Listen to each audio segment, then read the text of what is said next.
back to another video. And I know I've been gone for quite some time, like I think half a year, but I hope to be uploading more frequently now.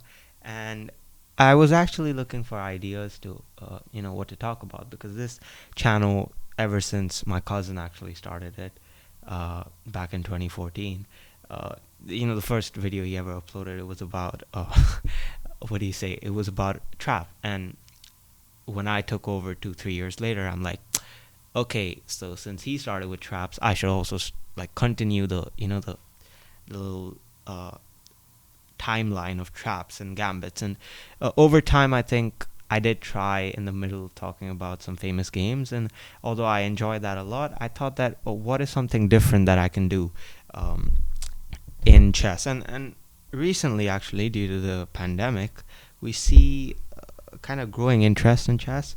And that's why I thought, well, why not cover the basics, like the absolute fundamentals of chess from the grassroots, from first base, and just talk about chess in particular and for beginners. So this little 5 to 6 part video series, I might even make it shorter or longer depending on the feedback, but it's gonna mainly be teaching you guys chess because I know there are a lot of courses out there, grandmaster courses as well, which teach you chess. But however, they are paid, and some of them are free 100%, and I do recommend a lot of them. But some of them are also paid, and I know that not everyone has that luxury. So I thought that why not just, since I have this platform, why not just teach people chess from the grassroots, because gambits traps come after learning the actual part of chess. Anyways, so that was just me introducing you guys to what I'm planning on doing for a few videos. I might make some other videos in the middle, but this is primarily the function. So if you guys already know how to play chess, I'd say you could skip these videos or you could hang around to support me. Anyways, coming to the first part of our little explanation. First things first, what we need to understand is that chess is a two-player game. You can and the fun part of chess is that you can play it with your friend, you can play it with your grandfather, you can play it with your father, you can play it with your brother, your sister, literally anybody. You can play it with your son as well if you have one. And it's a very good type of family bonding type of game. Does it require thinking? You bet it does. It's literally just thinking. There's no physical exercise. It's all mental, and that's why you have to be quite, I'd say, analytically strong as well as cognitively strong in order to kind of excel in chess. But I know many people who play chess for fun as well, and many people who want to learn chess for fun, as it's a great stress buster as well. So let's just start off with the fact that chess is a two-player game. You have the white pieces, which are in the color white, and you have the black pieces, which are up top. Uh, the, uh, the pieces on up top. In an actual situation, you'd have a three-dimensional board, so it's not going to look like this. But essentially, these are the black pieces. So by convention, white always makes the first move, no matter what type of chess you play. Even in variants, like you see all of these variants, we're going to get into those later. But even in those variants, white always moves first. So let's just begin with understanding what each piece is called, and how each piece moves. So I'm gonna clear the board just for a second, and I'm gonna take each individual piece individually.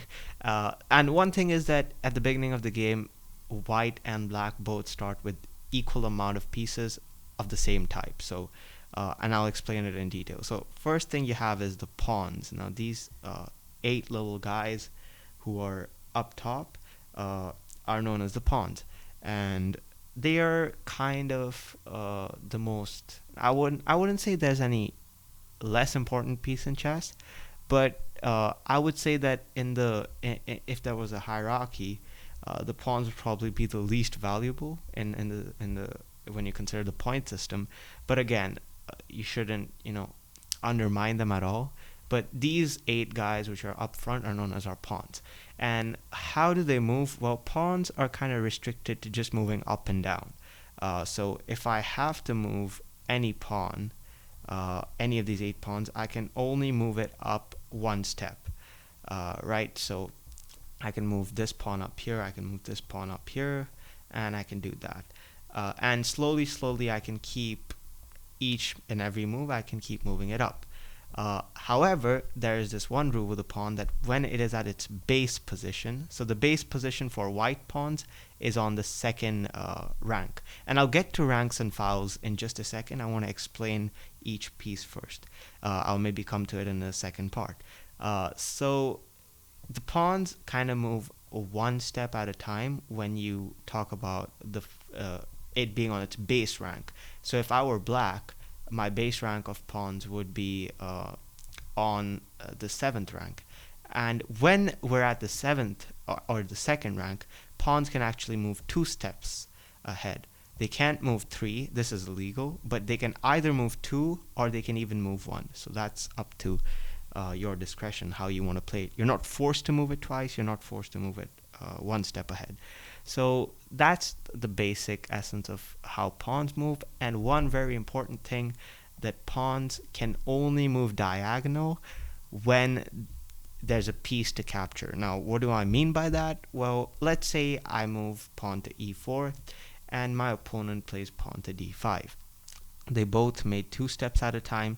Now, at this point, if I just consider this pawn here and I just assume I don't have the other pawns, the only move you would think I can make is, well, pawn push. However, when there is another piece which is diagonally left or diagonally right up front, not at the back, then pawns can capture that piece. So I can capture it like this and black loses that pawn.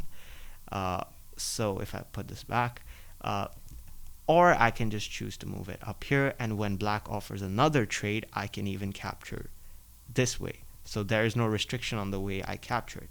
However, there is a restriction on, in this situation, let's say I move my pawn up front and black moves his pawn ahead. Now, one thing about pawns is they can never move back. They can only move in front. They can only look forward. So that is one restriction of pawns, and that's why whenever you learn chess, the first thing your coach would probably tell you is that be careful with your pawn moves, because once they're played, you can never move them back again. That is a characteristic that is actually solely reserved for pawns. Every other piece in the game, it can be moved back except pawn. So I cannot capture it like this. I cannot go back. I can only look in front. So I hope that was made clear.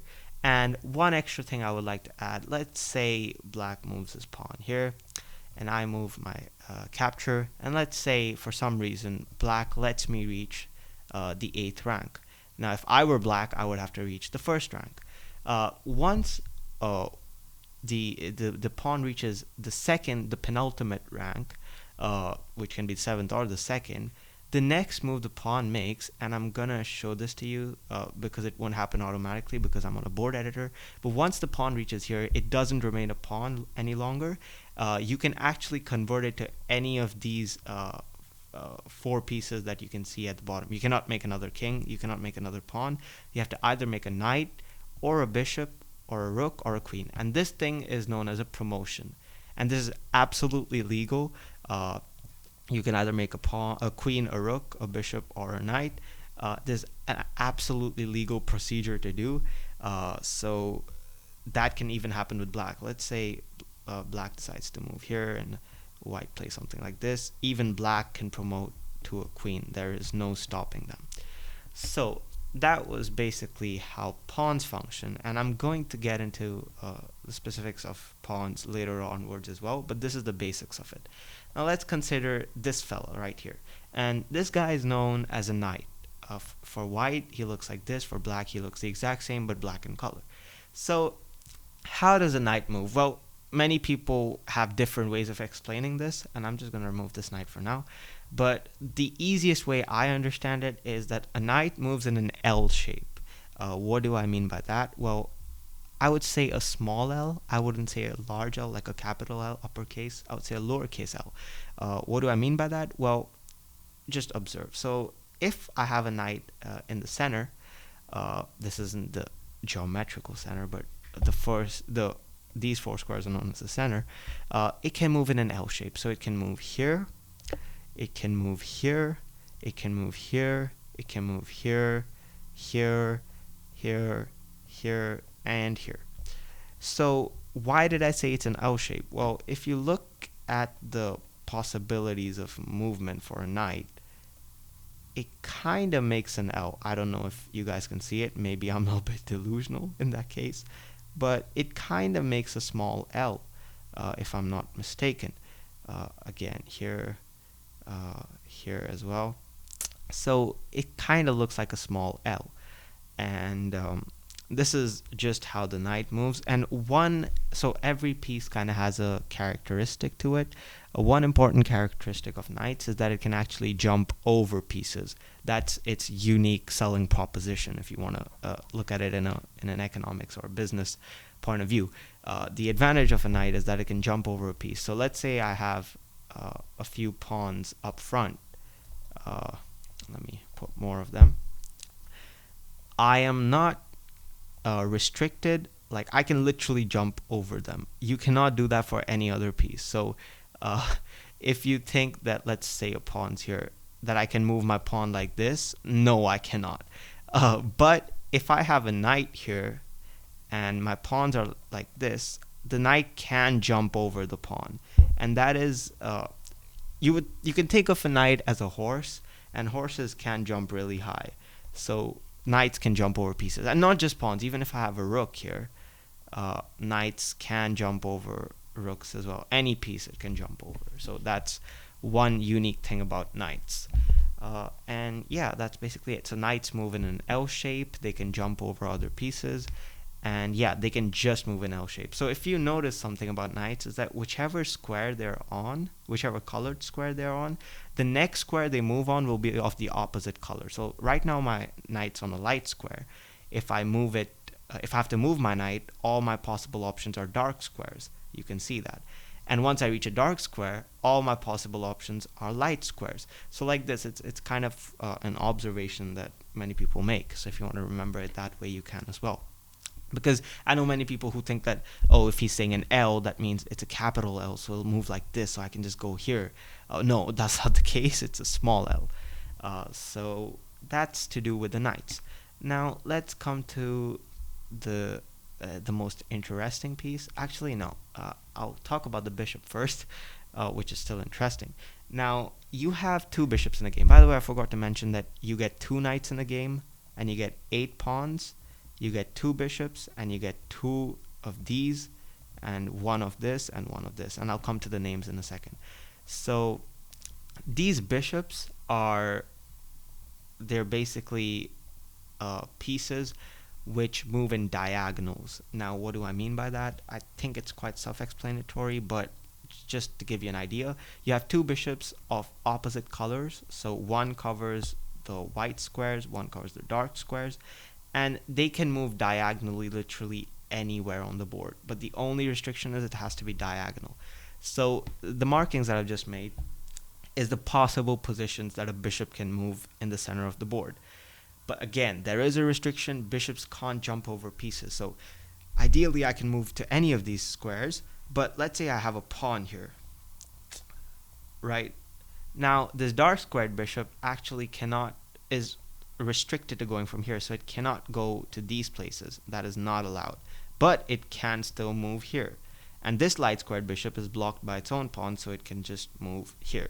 So bishops cannot jump over any of the pieces. That's something that's only reserved for the knight. And black also has 2 bishops of the opposite color, so that's that. So till now we've learned that pawns move straight vertically up. They can't move back down. They can capture diagonally 1 square. Knights move in an L shape.